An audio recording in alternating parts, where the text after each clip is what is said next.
Okay, up next, let's talk about how we organize sound in our DAW application.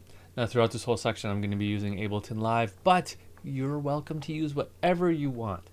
Everything that we talk about in this section, and actually probably from here on out till the end of the class, unless I specifically point it out, is true in just about every professional DAW, and even not professional DAW, even like GarageBand. This is probably all still true. So you can use whatever software you want and follow along, and you'll be just fine. So we talked about in the last section the kind of 4 different areas. We're going to focus in here on the timeline, and we're going to talk about the grid.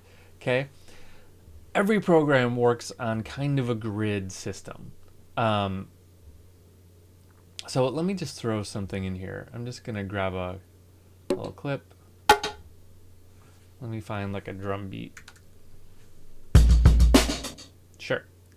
Throw that onto an audio track. How about right there? Okay. Now you can see that we have these little rectangles here, right? These might look different in the different software, but you can see that I kind of snap to them. I can't get in between those two things, but I actually can. We'll talk about that in just a minute. But when I talk about the grid, this is what we're talking about. And it's the way that our software snaps into the grid. Okay, so that snap to grid thing means that we're going to stay locked into different spots here.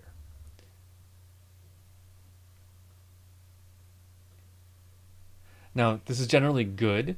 If you're making any kind of beat-based music, you want to be locked into the grid like that, because that's going to keep everything nice and tight, and it's going to sound good as long as you start it on downbeats, basically.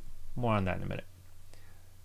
If you're not making beat-based music, you don't want to be on a grid, right? If you're making more abstract music, maybe ambient music, anything like that, you want the freedom to be anywhere you can be. So you would turn off the grid. Now this is going to be different in any program, but for Ableton, I'm going to control click anywhere on the grid, get this menu, and then go to off. Okay, now you can see those grid lines are still there, but they're dotted lines, and I can just put stuff wherever I want, right? And I can zoom way in and just really put things where I want. Now, look at this.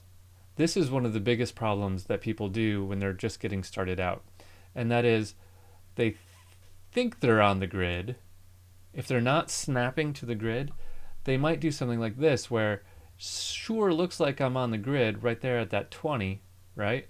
But if I zoom way in, I am not on the grid. So that is going to make problems if I'm doing beat-based things. So always zoom way into your grid and make sure you're right on it. Even if you're not snapping to it, if you want to be on the grid, get right up on there. Zoom in as far as you can. Make sure you're right on that line. And then when I zoom out, I'm there. Okay, so let's talk about what this grid actually is. So first, let's talk about the kind of the horizontal element of the grid, and then we'll talk about the vertical element.